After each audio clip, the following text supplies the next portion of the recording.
எங்கள்ட இடத்த வைத்திய செய்து நாங்கள் வாழ்வோமே, எங்களுக்கு வாழ்வழியுங்கோமே. நேரடியாங்கிற இடத்துக்கு வந்தீங்களா எங்களோட மக்கள் எல்லாரும் வந்து எங்க இடத்தை அடையாளம் காட்டுவோம், உறுதியோட அடையாளம் காட்டுவோம். 35 ஆண்டுகளை கடந்து நிற்கிறோம், எமது நிலம் எப்போது மீள போகுது. காணிகளை இந்த அரசாங்கங்கள் விடாமல் இருப்பது நம்மை பொறுத்தவரையிலே இனவாதத்தை தவிர வேறு எதுவும் இல்லை. சொந்த நிலத்தை தரும்படியாக தான் நாங்கள் கேட்கிறோம். இந்த பிச்சையை கேட்கல. அவர்கள் வாழ்வதற்கும் அவர்கள் நிம்மதியாக இருப்பதற்கும் அவர்களுடைய நிலங்கள் மிகவும் அத்தியாவசியமான ஒன்று. எங்களோட அணி எங்களுக்கு வேணும், எங்களோட மத வழிபாட்டுத்தனங்கள் எங்களிடம் தர வேண்டும். குமார திசாநாயக்க மகத்தையா அப்போ இடம் நிதர்ஸ்கரணமாக கேள அப்படி பலாப்படுத்தும். எங்களுக்கு கிடைச்சிருக்கிற மதிப்புக்குரிய ஜனாதிபதி அவர்கள் செய்து வருவார்ன்ற நம்பிக்கை இருக்கு. காணியை விடுவிக்க சொல்லி நாங்கள் ஜனாதிபதி அலுவலகம் சென்று வந்ததால எங்களுக்கு நல்ல ஒரு ரிசல்ட் கிடைச்சிருக்கு. இது தென்னிலங்கைக்கு இந்த செய்தியை கொண்டு வந்ததே ஒரு பெரிய விஷயம். எங்களுக்கு தேவை.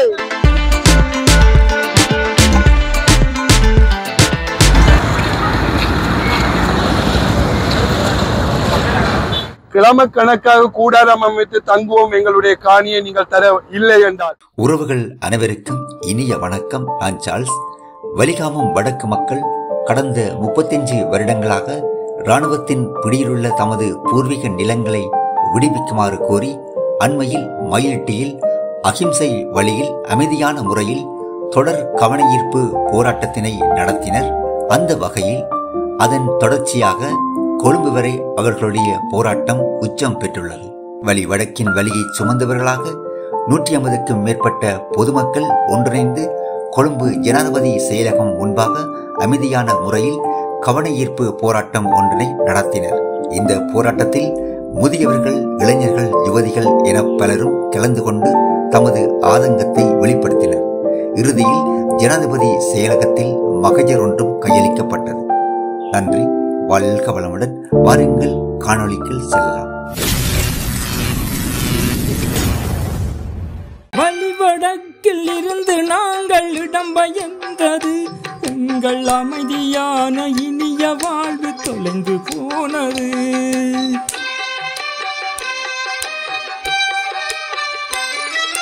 வழிவடக்கில் இருந்து நாங்கள் இடம்பெயர்ந்தது, எங்கள் அமைதியான இனிய வாழ்வு தொலைந்து போனது.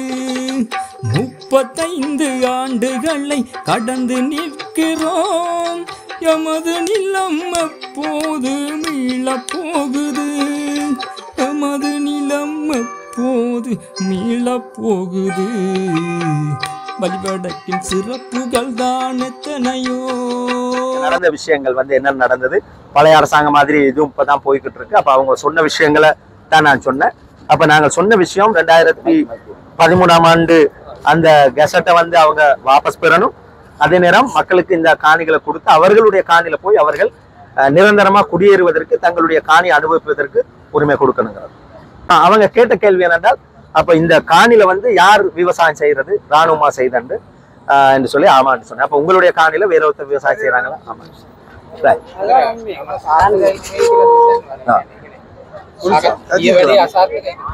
நீங்க என்ன நினைக்கிறீங்க, இந்த போன கலந்துரையாடல் ஒரு பிரதிபலன் இருக்கா இல்லையான்னு நினைக்கிறீங்களா? கிடைச்சிருக்கு, ஒரு மகத்தான வெற்றி என்றுதான் நான் இந்த போராட்டம்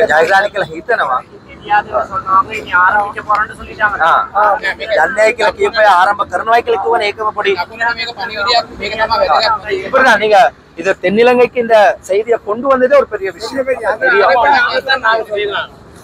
எங்களுக்கு எங்கள் காணி எங்களுக்கு தேவை, எங்கள் காணி எங்களுக்கு தேவை.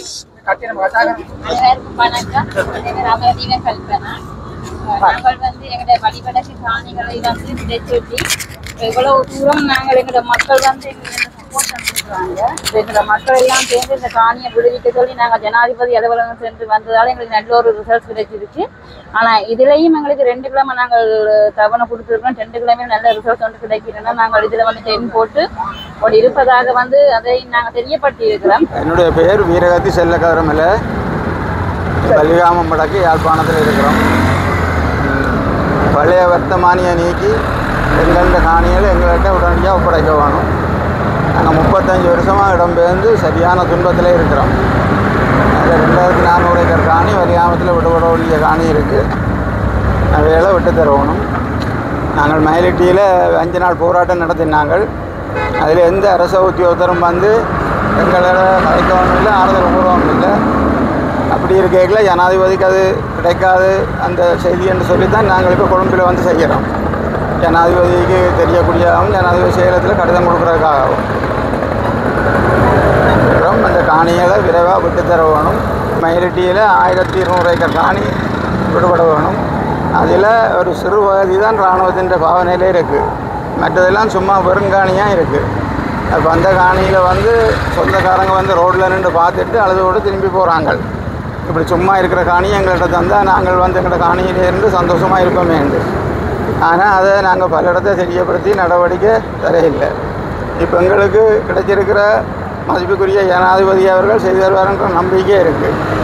அதனால தான் நீங்கள் வந்து இந்த போராட்டத்தை செய்யலாம். அந்த வழியில் ஜனாதிபதி விரைவாக இந்த காணிகளை விடுவித்து தருவோம் என்று கேட்டுக்கொள்கிறோம்.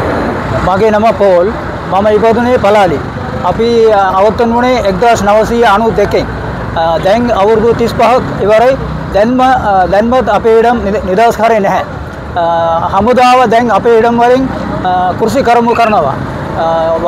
වහා කරලා ඔක්කොම එළවලු අපිට විකිනනවා. අපි ඒගොල්ලන්ට සල්ලි දීලා අපි ගන්නවා. අපිට ඕනේ අපේ ඉඩ.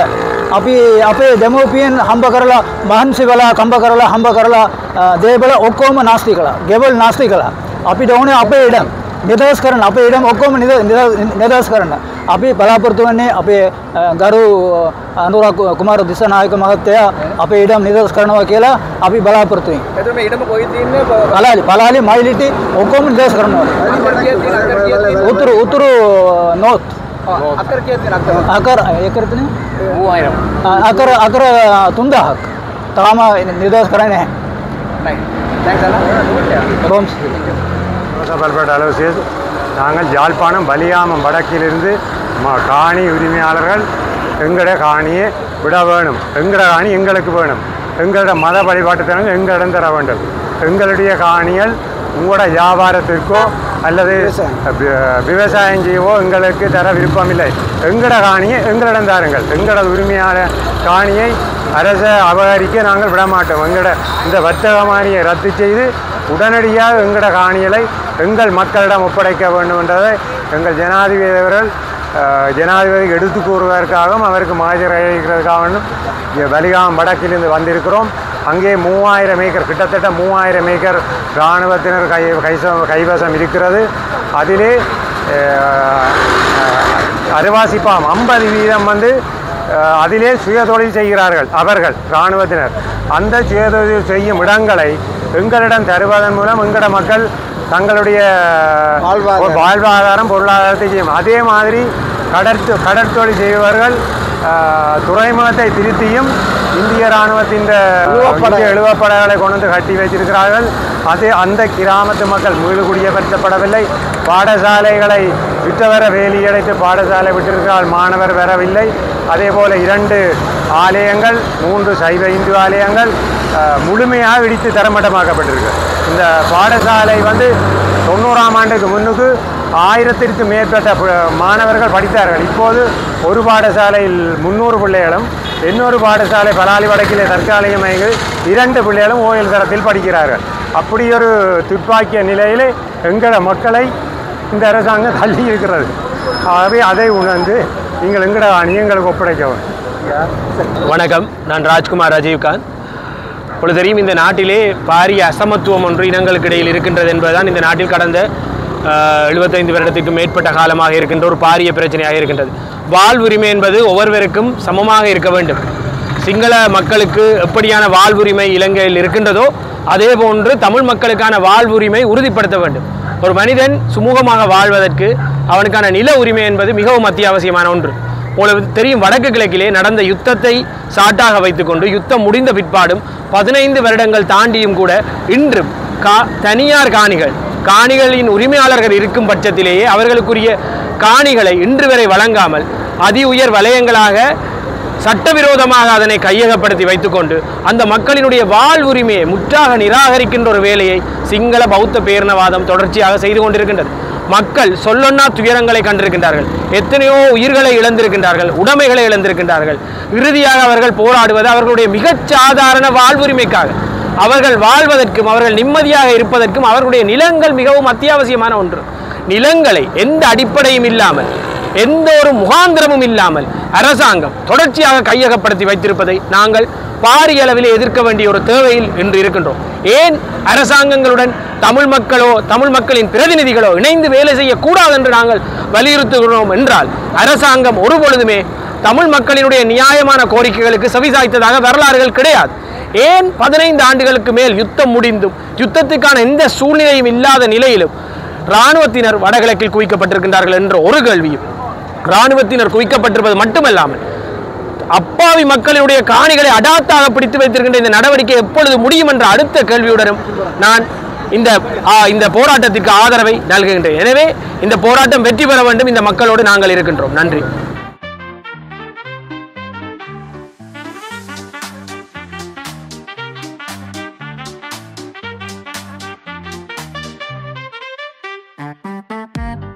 வலிவடக்கின் வலிகள் சுமந்த மகஜரை ஜனாதிபதி செயலகத்தில் கையளிப்பதற்காக போலீசார் தமது வாகனத்தில் 5 அடங்கிய நம்மவர்களை அழைத்துச் செல்வதை இங்கே காண்கிறீர்கள்.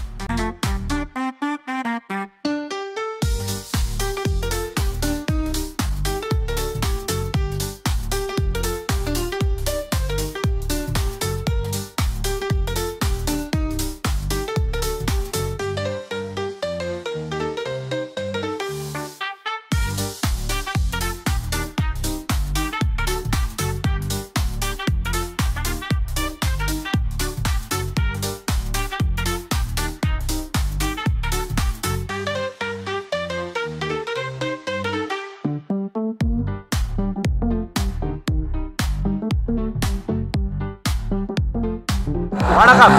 வணக்கம். என்ன ஆர்ப்பாட்டம் நடந்து கொண்டிருக்கிறது? இப்போ கொழும்புக்கு நாங்கள் யாழ்ப்பாணத்திலேருந்து கொழும்புக்கு வந்திருக்கிறோம். எங்களோட சொந்த நிலத்தை தரும்படியாக தான் நாங்கள் கேட்குறோம். இந்த பிச்சையை கேட்கல சரியோ. அதோட எங்களை தோட்டங்கள் எல்லாத்தையும் இவங்க தோட்டம் செய்து தங்களை வைக்க வளர்க்குறாங்க. இதுக்கு முந்தின கவர்மெண்ட் எல்லாம் அதை தான் செய்தாங்க, பங்கு போட்டாங்க. ஆனால் இப்போ எங்களுக்கு எந்த இதுவும் இல்லை. 35 வருஷமாக நாங்கள் ரோட்டாக தெரியுறோம், அகதிகளாக இருக்கிறோம். இது அதோட வாழ வீடுகளில் இருக்கிறோம். அரசாங்கம் அதை பற்றி ஒரு இதுவும் இல்லை. ஏதோ இந்த அரசாங்கத்திலேயாவது எங்களுக்கு ஒரு நிம்மதி கிடைக்கணும். அதுக்காண்டி தான் நாங்கள் யாழ்ப்பாணத்திலேருந்து இங்கே வந்திருக்கோம்.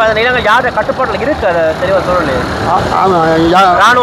இராணுவத்தில் கேட்கும்போது அவங்க என்ன சொல்கிறாங்க? அவங்க சொல்கிறாங்க அது பார்க்கலாம்னு தான் சொல்லிட்டோம்லையே. எங்களை கொண்டு அங்கே நெத்தில இருக்க இறக்கவே விடுவினம் இல்லை.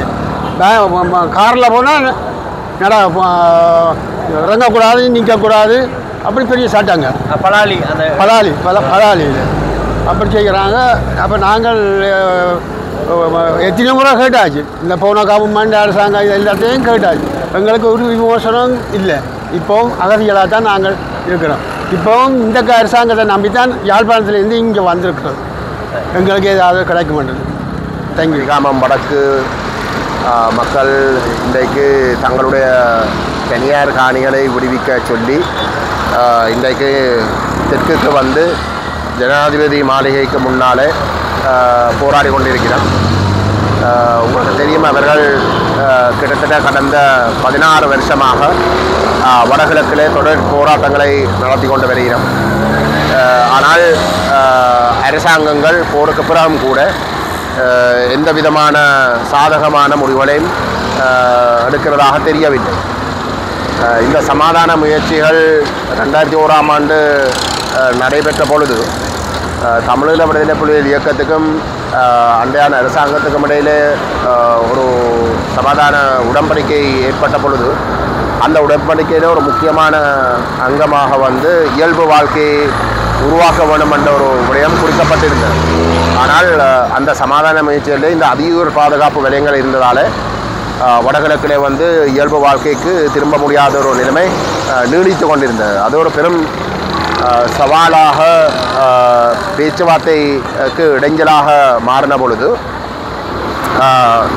அரசாங்கம் அந்த நெருக்கடியில் இருந்து ஏதோ ஒரு வகையில் அந்த நெருக்கடிக்கு முகம் கொடுக்கறதுக்கு இந்தியாவிலே ஓய்வு பெற்ற ஒரு இராணுவ ஜெனரல் நம்பியார் அவர்களை இது சம்பந்தமாக தன்னுடைய ஆலோசனை வழங்குவதற்கு கோரிக்கை விட்டு இருந்தார்.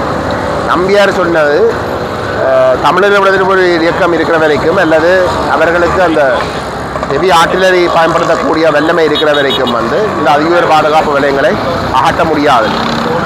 ஆனால் இன்றைக்கு தமிழக விடுதலை இயக்கம் இல்லை, இன்றைக்கு யுத்தம் இல்லை, 16 வருஷம் அப்படி இருக்க தொடர்ந்து இந்த அதி உயர் பாதுகாப்பு வலயங்கள் என்ற பெயரில் அன்றைக்கு சட்டவிரோதமாக கைப்பற்றின இந்த காணிகளை இந்த அரசாங்கங்கள் விடாமல் இருப்பது நம்மை பொறுத்தவரையிலே இனவாதத்தை தவிர வேறு எதுவும் இல்லை.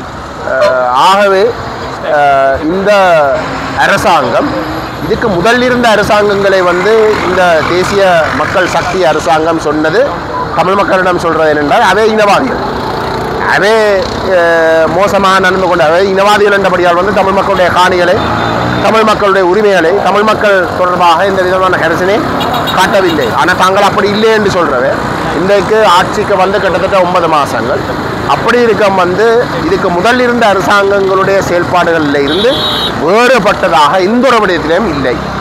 பயங்கரவாத தடுப்பு சட்டம் சம்பந்தமாகவோ தமிழ் அரசியல் கைதிகள் சம்பந்தமாகவோ சட்டவிரோதமாக பறித்து வச்சிருக்கிற தனியாருடைய காணிகள் தொடர்பாகவோ எந்த விதத்திலையும் இதுக்கு முதல் இருந்த அவர்களே குறிப்பிடுகின்ற சிங்கள இனவாத அரசாங்கங்களுக்கு கூட வித்தியாசமாக நடந்து கொண்டது கிடையாது.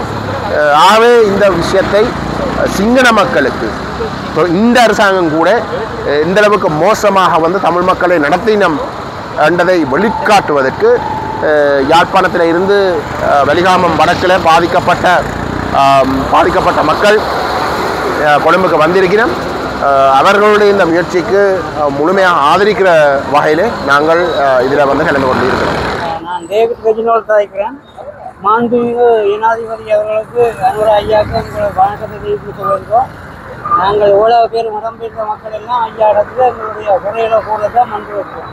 ஏனென்றால் ஐயா நாங்கள் 90ஆம் ஆண்டு இடம்பெயர்ந்து எவ்வளோ மக்களும் வேறு இடங்களில் சேரப்பட்டு வீடுகள் இல்லாமல் அழிஞ்சு தான் வாழ்ந்து கொண்டிருக்கிறோம். முன்பு வந்த அரசாங்கம் ஒன்று உங்களை கவனிக்கையில் நீங்கள் சொல்லியே வந்தீர்கள், உங்களை விடுவித்து தருவோம் உண்டு.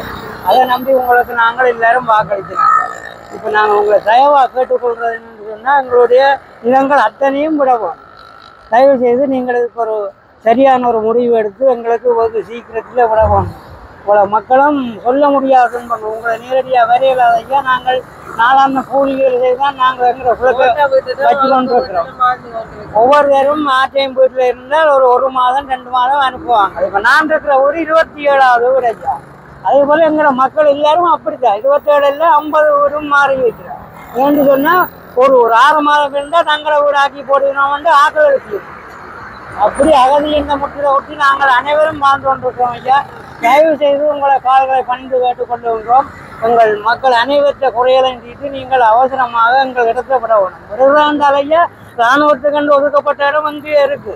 அதாவது கலாயில் ஐயர் வீட்டடி மூலவை சந்தி இங்கால எங்களை இப்போ விட்டுருக்கிற அம்மா அது உள்ளிட்ட பகுதி முழுக்க ஐயா எங்களை நாங்கள் பொதுமக்கள் உழைச்சி தோட்டம் செய்து வாழ்ந்த இடம். ஒவ்வொருத்தரும் தங்களுடைய தொழிலை செய்து வாழ்ந்த இடம் ஐயா. அதுதான் உண்மை. இந்த இராணுவம் இப்படி செய்யணும், இந்த இராணுவம் அங்கே தோட்டம் செய்யணும், எங்களை கண்ணாக நாங்கள் பார்த்து கொண்டு வரோம். ஓடாம ஐயா நாங்கள் உங்களை மிகவும் பணிவன்போடு தெரிவித்துக் கொள்கிறோம். நீங்கள் ஒரு கதைக்கு கேட்குறோம் ஐயா, தயவாக நீங்கள் நேரடியாங்கிற இடத்துக்கு வந்தீங்களா எங்களோட மக்கள் எல்லாரும் எங்கள் இடத்தை அடையாளம் காட்டுவோம், உறுதியோடு அடையாளம் காட்டுவோம். இன்றைக்கு சில கதைகள் வருது என்று சொன்னால் உறுதி இல்லையா, எல்லாரும் உறுதிக்காரி உள்ளாக்கெல்லாம் நாங்கள் இங்கே வந்திருக்கிறோம். அதை நினைவில் கொண்டு தயவு செய்த எங்கள் மக்கள் எல்லாம் நாங்கள் அங்கே குடியேறி எங்களுடைய அவரவர் தொழிலை செய்து வாழக்கூடிய ஒரு நிலவரத்தை செய்து தரும்படி மிகவும் தாழ்மையுடன் கேட்டுக்கொள்கின்றோம்.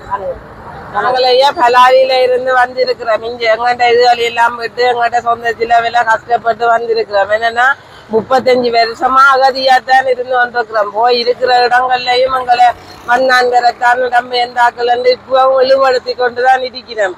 நாங்கள் ஓட்ட வீடுகளும் உதாரண வீடுகள்லாம் இருக்கிறோம். மழை காலத்துல எங்களை பார்த்தா தெரியும். ஒரு வீட்டுல ஒரு கொஞ்ச காலம் இருக்கலாம், பேருந்துங்களை கழிச்சு போட்டினோம், அடுத்த வீட்டுக்கு திருவோம். அப்படி எத்தனை இடம் எத்தனை ஊர் மாதிரி நாங்கள் இருந்து கொண்டிருக்கிறோம். உங்களுக்கு ஒண்ணுமாண்ணா எங்கள்கிட்ட காணியை விடுங்கோ, எங்கள்கிட்ட வீட்டு எல்லாத்தையும் மிடிச்சு போட்டு இருக்கிறீர்கள். அதை பற்றி எங்களுக்கு பிரச்சனை இல்லை. இனியாவது நாங்கள் கட்டி ஒரு நிலைமைக்கு வருவோம். எங்கள்கிட்ட காணியாவது எங்களுக்கு விட்டு தாங்கோ. எங்கள்ல நாங்கள் பயிற்சியை செய்ய விடுவோம். நீங்கள் பயிற்சியை செய்து நீங்கள் வளர்ந்து கொண்டு போறீர்கள். உங்களிடத்துல நாங்கள் பயிற்சியை செய்யலையே. எங்கள்ட இடத்தை விட்டா நாங்கள் எங்கள்ட இடத்தை பயிற்சியை செய்து நாங்கள் வாழ்வோமே. எங்களுக்கு வாழ்வழியுங்கோவர். நீங்க அங்க சும்மா பிடிச்சி வச்சுக்கொண்டு கோயில விடுறோம், அங்க விடுறோம். கேட்டா ஜிஎஸ்ஆர் எல்லாம் கேட்டா விட்டுட்டோம் என்று சொல்லி சொல்றீங்க.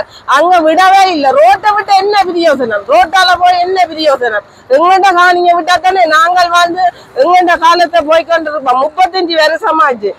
இந்த வரைக்கும் ஒரு முடிவும் இல்லை. சும்மா விடுறோம் எல்லாரும் சொல்லிக்கணும். உங்களுடைய அரசாங்கத்திலேயாவது எங்களுக்கு ஒரு முடிவு எங்களை விட்டு நல்ல வழி படுத்துங்கோவன். நாங்கள் நெடுக கேட்டு கலைச்சி போனோம். வெற்றிட இடத்துல உறுதி ஒவ்வொரு காயும் பதியுங்கோன்னா நாங்களும் வெற்றிட இடத்தை பதிஞ்சு எத்தனை விலப்பட்டுறாங்க.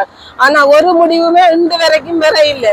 இனியாவது உங்களுக்கு ஒரு நல்ல வழியை காட்டுங்கொண்டுதான் உங்களை கேட்கிறோம். எங்கட காணியில எங்கட பூமி என்று சொல்லி நாங்கள் வாழணும். எங்கட பிள்ளைகளுக்கு சொல்ல வேணும், இது எங்கட காணியன். எங்கட பிள்ளைகள் இன்று வரைக்கும் ஆசைப்பட்டு கொண்டிருக்குதல். எங்கட காணியில அம்மா அப்பாவை இந்த காணியில போய் நாங்கள் இருக்கணும் வாழணும். எங்கட அம்மா அப்பாவை எல்லாரும் போயிட்டினோம். ஏனென்றா அவ வாழ இல்லாம கஷ்டப்பட்டு வேலைக்கு கஷ்டப்பட்டு போயிட்டினோம். இனி எங்கட பிள்ளைகள் நாங்களாவது வாழ விடுவோம். எங்களை கொடுமைப்படுத்தின காணும், கஷ்டப்பட்டது காணும். இனியாவது எங்களுக்கு ஒரு நல்ல விடிவு வரணும் என்று நான் கேட்டுக்கொள்கிறேன். வணக்கம், நான் மார்க்கண்ட குணசேகரம். எமது சொந்த இடம் வலிகாமம் வடக்கு மீள்குடிய மக்கள் சார்பாக நான் இங்கே இந்த போராட்டத்தில் அமைதி வழி போராட்ட கவலையில் நான் கலந்து கொண்டிருக்கின்றேன். எமது நோக்கம் ரெண்டு விஷயம்தான். ஒன்று, 2013ஆம் ஆண்டு மே மாதம் 28ஆம் தேதி காணி சுவீகரிப்பதற்கான ஒரு வர்த்தமானி அறிவித்தல் வந்தது. அதை தடை செய்ய வேண்டும். அடுத்தது எங்களோட பூர்வீக காணி எங்களுக்கு வேண்டும். எங்களுக்கு பூர்வீக காணி எங்களோட உறுதியோடு இருக்கிற காணி எங்களுக்கு வேணும். ஜனாதிபதி அவர்கள் எலெக்ஷன்ல யாழ்ப்பாணம் வரும்போது எல்லாத்தையும் மக்களின் காணி மக்களுக்கு தான் வழங்கப்பட மாட்டோம். நாங்கள் அவரை நம்பிக்கொண்டிருக்கிறோம். அதுக்கு உதாரணமாக கடந்த 10/4/2025 அன்று எங்களுக்கு 40 வருஷமாக திறக்கப்படாத பலாலி பிரதான வீதி திறக்கப்பட்டுள்ளது. அதுக்கு நாங்கள் இராணுவ தளபதிக்கும் எமது ஜனாதிபதிக்கும் நன்றி தெரிவித்துள்ளோம். அடுத்தது எமது விமான நிலைய விஸ்தரிப்புக்கு அப்போவே 2013ஆம் ஆண்டு 670 ஏக்கர் காணி தங்களுக்கு போதும் என்று இந்தியா அறிவித்தது. ஆனால் அது மீதி காணியையும் எடுக்கிறதுக்கு எத்தனித்து கொண்டிருக்கிறார்கள். எங்களோட காணி எங்களுக்கு தேவை. எங்களோட பூர்வீக காணி விடுதலை பெற வேண்டும். நாங்கள் நிம்மதியாக எங்களோட கடைசி காலத்தை எங்களோட ஊரில் போய் நாங்கள் இறக்க வேணும் என்பதுதான் எமது ஆசை. நாங்கள் இறந்தால் எமது காணியை அடையாளப்படுத்துறதுக்கு வேறு ஆட்கள் இல்லை. ஆகவே நாங்கள் உங்களை மன்றாட்டமாக கேட்டுக்கொள்வது, எங்கள் காணி எங்களுக்கு தேவை. எங்கள் பூர்வீக காணி எங்களுக்கு தேவை. எங்கள் காணி எங்களுக்கு தேவை. எங்கள் பூர்வீக காணி எங்களுக்கு தேவை.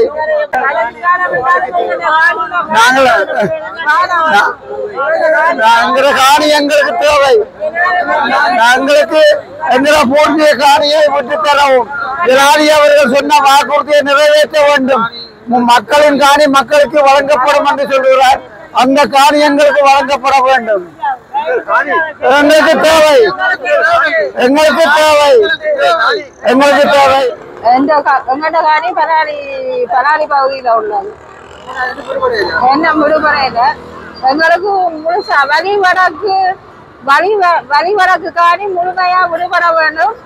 எங்கட வாழ்வாதாரம் எல்லாம் அந்த காணிக்கு தான் அடங்கி உள்ளது. ஆகியால் ஜனாதிபதி இதை கவனத்தில் கொண்டு எங்களுடைய காணிகளை விடுவித்து தருமாறு தாழ்மையுடன் கேட்டுக்கொள்கிறேன். வணக்கம். ஜனாதிபதி அவர்களுக்கு எங்களிடம் இன்றைக்கு 90ஆம் ஆண்டில் இருந்து நாங்கள் இடம்பெயர்ந்து வீடுகள் இல்லாமலுக்கு எவ்வளோ கஷ்டப்படுறோம், துன்பப்படுறோம். மழைக்கு இருக்க இல்லாமலுக்கு பிள்ளைகளோட எங்களோட வீடுகளை விட வேணும். நாங்கள் வீடுகளை வீடு கட்டி இருக்க வேண்டும். நீங்கள் தோட்டம் செய்து நீங்கள் உழைத்து விட்டு எங்களோட வீடுகளை எல்லாம் முடித்து நாங்கள் அப்பாக்களாவது போய் இருப்போம் என்றால் அவர்களும் இல்லை, போய்விட்டார்கள். நாங்களாவது எங்கள் வீடுகளில் போய் இருக்க வேண்டும். எங்களுக்கு ஆண்களை நீங்கள் விடமாறு நாங்கள் தாழ்மையுடன் கேட்டுக்கொள்கிறோம். நன்றி, வணக்கம்.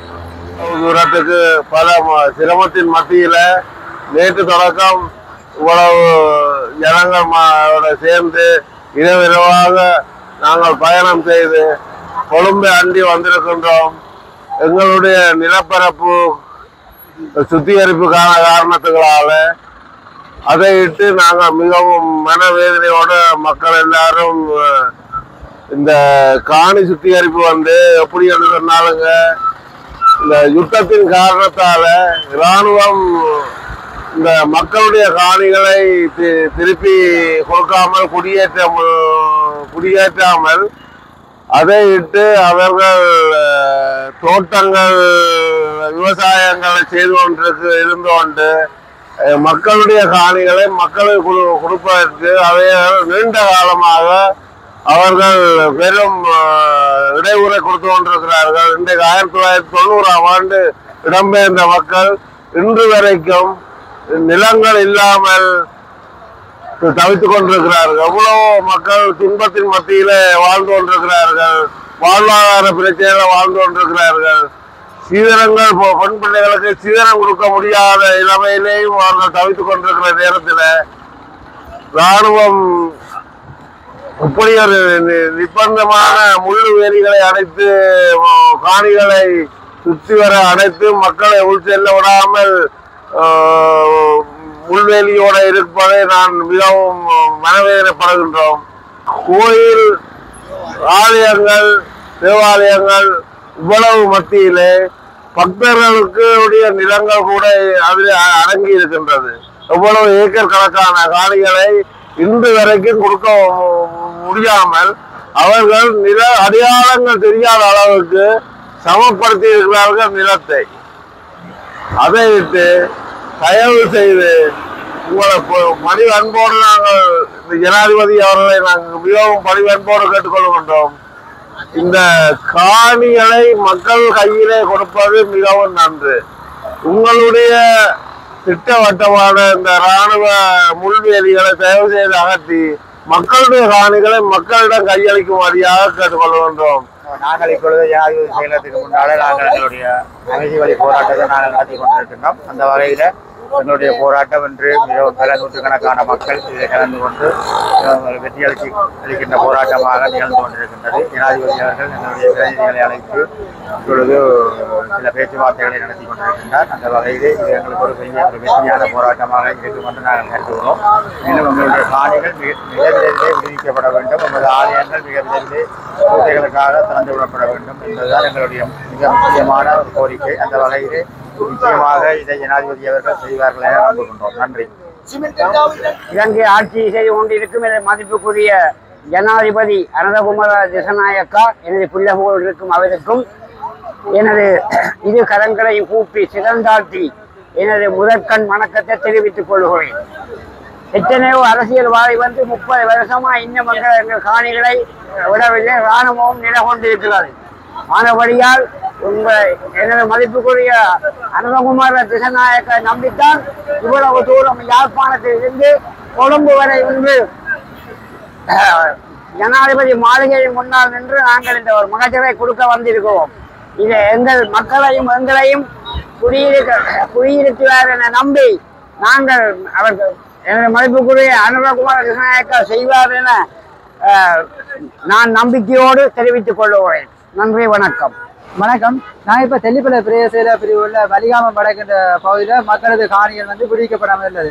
கிட்டத்தட்ட பெருமளவான 2400 ஏக்கர் வரையான காணிகள் இன்னும் பிடிக்கப்படவில்லை. முழுமையாக இராணுவ கட்டுப்பாட்டில் உள்ளது. இது பற்றி பல கலந்துரையாடல் இடம்பெற்று கடந்த ஆட்சியில், அதாவது மைத்ரிபால சிறிசேன ஆட்சியின் போது பிடிக்கப்பட்ட காணியை தவிர்த்து இந்த ஆட்சி, அதாவது அனந்தகுமார திசநாயக்க ஆட்சியை ஏற்ற பின்னர் 2 வீதிகள் மட்டுமே பிடிக்கப்பட்டது. அதாவது பசாவளஞ்சந்திலிருந்து அச்சுவேலி செல்லும் வீதியும் மற்றும் பசாவளஞ்சந்திலிருந்து கீச்சந்தியான வீதிகளுமே பிடிக்கப்பட்டது. இந்த ஏரிய பொதுமக்களது காணியை வந்து பிடிக்கப்படவில்லை. ஆனால் ராஜராஜேஸ்வரி அம்மன் ஆலயம் கூட 2 நாட்கள் பிடிக்கப்பட்டு சேர்ந்து அடுத்த நாளே மூடிவிட்டார்கள். இந்த வரைக்கும் அந்த ஆலயத்துக்கு போவதற்கான எம்மோடிக்குரிய பாசையும் கிடைக்கல. ஜனாதிபதி அதாவது அமெரிக்க ஜனாதிபதி அனுப்பின கடிதம் கூட ஜனாதிபதிக்கு வந்துட்டு.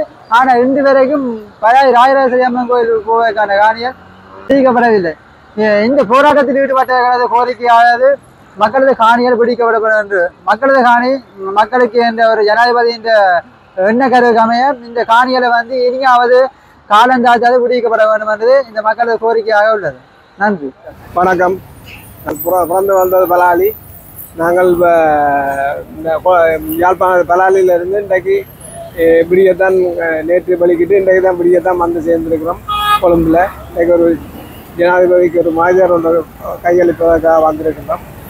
இந்த எங்களை காணிகளை எங்களுக்கு கையளிக்குமாறு ஜனாதிபதியை கேட்கறதுக்காண்டி உள்ளுக்கு போயிருக்கிற 5 பேர்.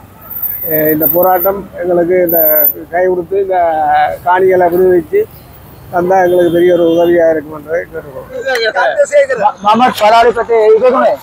අපි මේ රජයට එරෙහිව මොකුත් කරන්නේ නැහැ. අපි මේ මෙතෙන් ආවේ අපේ ඉඩම් නිදහස් කරන්න කියලා තමයි මෙහෙ අපි තන අපිට ඕන කියලා තමයි කියන්නේ. ඉවසීම කිසිම කැටලුවක් නැතුව. ඉවසලා මෙච්චර ඉවසලා අන්න තවත් ඉවසට රෑ වෙනකම් එළි වෙනකම් කාර්ල බඩගිනින් අපි මේට ඇවිල්ලා. ඔච්චර වියදමක් දෙන්න. ඒකනේ. ඔච්චර වියදමක් බස් එකයි. බස් දෙකක් කරilla. බස් එකට වචන රුපියල් 75000ක් ගොඩක් ඉඩම් නිදහස් කරා. ඒකට අපි ස්තුති කියනවා අපේ රජයට. තව ඉඩම් 3000ක් විතරක් නිදහස් කරනවා. නැත්තම් වෙනම තැනකින් ඒක දුන්නොත් අපි නෙවෙයි මාත්‍යා. අපිට තියෙන අපේ ඉඩම අපිට ඕනේ කියලා තමයි කියන්නේ. අපිට තියෙන ජීවිතය ඉතුරු කරන අපේ අයිතිකරු ඉඩම් වලින් අපේ තියෙන ඉතුරු ජීවිතය ගත කරන්න අපි කැමති අපේ ඉඩම් වල. අපේ ඉඩම් වලම ගත කරන්න කැමති. එයාගේ ඉඩම් වලින් එයා මේ බේකරි හදලා තියෙනවා. දැන් කුලියට තමයි වැඩ කරන්නේ. දැන් බේකරි කාර්යයක් දැන් කුලියට බේකරි ආලු පාන් දාන්නේ. මාළු කිඹුල පරිස්ථා කිඹුල විතර යන් රෝල් දැන් ඒ ඉඩම වගා කරන හමුදාවේ වගා කරනවා. මම ආයේ වගා කරලා අඩ දානවනේ. අඩ දැම්මෙන් පස්සේ ලාභයට බඩු දෙනවා. ඒකත් ගැටලුවක්. දැන් මේක හිතන්න පොඩ්ඩක්. දැන් හමුදාවේ කට්ටිය ඒගොල්ලෝ වෙල්ෆෙයාර් කියලා කඩ දානවා. එතකොට හමුදාවේ මේගොල්ලන්ගේ ඉඩම් වලින් හමුදාව කට්ටිය මාත් එක්ක තරහ වෙන්න පුළුවන්. මේගොල්ලන්ගේ ඉඩම් වල වගා කරනවා. වගා කළා ඒගොල්ලන්ට වගාවට ශ්‍රමය නොමිලේ අඩේ දානවා. අඩේ දැම්මම අඩුවට දෙන්න පුළුවන්. එතකොට දෙමළ මිනිස්සෙක් කඩයක් දානවා. ඒ මිනිස්සයාට ශ්‍රමය නොමිලේ නෙවෙයිනේ. ලයිට් බිල ගෙවන්න බෑ. ලයිට් බිල පොලිසියෙන් ගෙවන්නේ නැහනේ. ඉතින් ඔක්කොම කරනවා. ඔක්කොම කරාන් පස්සේ අර හමුදාවේ කඩේට තමයි මිනිස්සු යන්නේ ලාභ නිසා. ඒ ගැටලුව තියෙනවනේ. ඒ ගැටලුව පොඩ්ඩක් හමුදාවේ කට්ටිය හිතන්න ඕන. අම්මට සිරිනේ තරග කරනවා නම් සමවිපත් වෙන්න ඕන. සමවිපත් වෙන්න ඕන. එහෙනම් හමුදාවේ කට්ටියට කඩ දාන්න එපා. ඔගොල්ලෝ ඒගොල්ලන්ට විතරක් පඩු කරන්න. මේ සමවිපත් නැතුව ඒගොල්ලන්ට හමුදාවේ පඩි ගෙවලා හමුදාවේ ඉලෙක්ට්‍රිසිටි දීලා වගා කරන්න දීලා අදයක් මට කියන්න දෙන්න. අපි හමුදාවට රජයට එරෙහිව මොකුත් කරන්නේ නැහැ. කවදාවත් මොකුත් කරන්නේ නැහැ. අපි මෙහි ආවේ අපිත් නීතියට දැන් ඔගොල්ලෝ හරි බයයි. අයි 30 අවුරුදු යුද්ධේ බැට කාලා ඒ කියන්නේ ප්‍රහාර එල්ල කළා. මේ භූමිය ඔක්කොම බෝම්බ වැටිච්ච නැති තැනක් නෑ දෙයියනේ. මේ අපිත් හරි අමාරුවෙන් හිටියේ. අපිටත් ඒ යුද්ධය බලපෑවා. ඒක අතීත කාලේ මහත්තයා. ඒක දෙන්නේ එපා මේ. නෑ. ඒක මෙතන තියෙන ප්‍රශ්නේ කතා කරන්නත් බෑ. අපේ ගෙදර අල්ලපු ගෙදරත් බලලා මගේ කියන්නේ අපේ අම්මගේ අපේ තාත්තගේ අක්කගේ දුවත් නැතු වුණා. අපි බේරුනේ බොහොම අමාරුයි මේ යුද්ධේ. ඒ යුද්ධය ඉවරයි. යුද්ධය උනාට පස්සේ ආණ්ඩුව සුද්ධ දාන්න එපා මේ. දෙමළ මිනිස්සුන්ගේ ඉඩම් වලට සුද්ධ දාන්න එපා. මේ ආණ්ඩුව කියන්නේ අනුරු කුමාර වාට ඡන්දය දුන්නේ අනුරට මාලිමාවට. මාලි මාවට මිනිස්සුන්ගේ අයිතිය ලබා දෙන්න කියලා අපි ඉල්ලන්නේ. මේ ඉඩම් ටික දෙන්න නැත්තම් වෙන තැනකින් හරි දෙන්න. මේ බලන්නකෝ අර බලන්නකෝ ඇතුලේ நாங்கள் இன்று இதில் முன்னெடுத்த யாழ் வலி வடக்கு மக்களுடைய கவனஈர்ப்பு போராட்டத்தினுடைய ஒரு படியாக இங்கிருந்து போலீஸ் அதிகாரிகளினால் எங்களிலிருந்து 5 நபர்களை கூட்டிச் சென்றார்கள். அங்கு ஜனாதிபதியினுடைய மக்கள் தொடர்பக காரியாலயத்துக்கு கூட்டிச் சென்றிருந்தார்கள். அங்கு நாங்கள் போயிருந்த நேரம் எங்களை சந்திப்பதற்காக சத்ரு மல்ராஜ் என்ற ஜனாதிபதியினுடைய சிரேஷ்ட அதிகாரியினை எங்களுக்கு சந்திப்பதற்கான ஒரு சந்தர்ப்பத்தை ஏற்படுத்தி தந்தார்கள். அங்கு நாங்கள் போய் எங்களுடைய மகஜரை கொடுத்தோம். அப்போ ஜனாதிபதியுடைய சிரேஷ்ட அந்த அதிகாரி ஏதோ புதிதாக வழிவடக்கு மக்களுடைய காணிப்பு விடுவிப்பை பார்ப்பது போல பார்த்த விடயங்கள் எங்களுக்கு மிக வருத்தம் அளிக்கிறது. நாங்கள் நேராகவே சொன்னோம், இது ஒரு நாள் 2 நாள் கவனிப்பு அல்ல. கடந்த 35 வருடங்களாக நாங்கள் போராடி கொண்டிருக்கிறோம். கடந்த அரசுகள் எங்களுக்கு தொடர்ச்சியான ஏமாற்றத்தை தந்தது. இந்த அரசும் மக்களால் தெரிவு செய்யப்பட்ட எங்கள் மாவட்டங்களில் இருந்து 3 பாராளுமன்ற உறுப்பினர்களை அனுப்பி வைத்த மாவட்டம் நீண்ட காலம் எதிர்க்க பார்த்து கொண்டிருக்கின்றது எங்களுடைய காணி விடுவிப்புக்காக. ஆகவே நாங்கள் இதை ஒரு ஆவலோடு எதிர்பார்க்கின்றோம். ஜனாதிபதியினுடைய கவனத்தை கொண்டு போய் உடனடியாக இந்த காணியை விடுவிப்பதற்காக. அவர் அதனைத் தொடர்ந்து உடனடியாக பாதுகாப்பு செயலகத்தினுடைய உதவி பாதுகாப்பு செயலாளரை தொடர்பு கொண்டு எங்களுடைய விடயங்களை வாட்ஸ்அப்பில் அனுப்பி வைப்பதாக தெரியப்படுத்தி உடனடியாக எங்கள் முன்னிலையில் அனுப்பி வைத்திருந்தார். அதன் பின் ஜனாதிபதி செயலகத்தினால் ஒரு கடிதம் ஒன்று எங்களுடைய மகஜரை அடையாளப்படுத்தி பாதுகாப்பு செயலகத்துக்கு அனுப்பி வைக்கப்பட்டிருக்கிறது.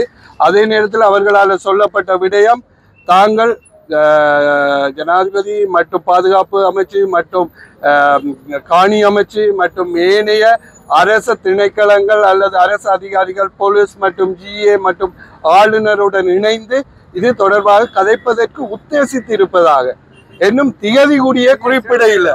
இது எங்களுடைய விடயம் நாங்கள் மிகவும் ஆணித்தரமாக சொன்னோம். இவ்வாறான ஏமாற்றும் செயற்பாடு கடந்த அரசு போல இருக்கக்கூடாது. இதை நாங்கள் ஒருபோதும் அனுமதிக்க மாட்டோம். இல்லை என்றால் நாங்கள் அவ்வளவு பேரும் இங்க கிழமை கணக்காக கூடாரம் அமைத்து தங்குவோம். எங்களுடைய காணியை நீங்கள் தர இல்லை என்றால் அதை நம்பித்தான் நாங்கள் 9 மணித்தியாலத்துக்கு மேல பசியும் தாகத்தோடு நாங்கள் இந்த வெயில காத்திருக்கிறார்கள்.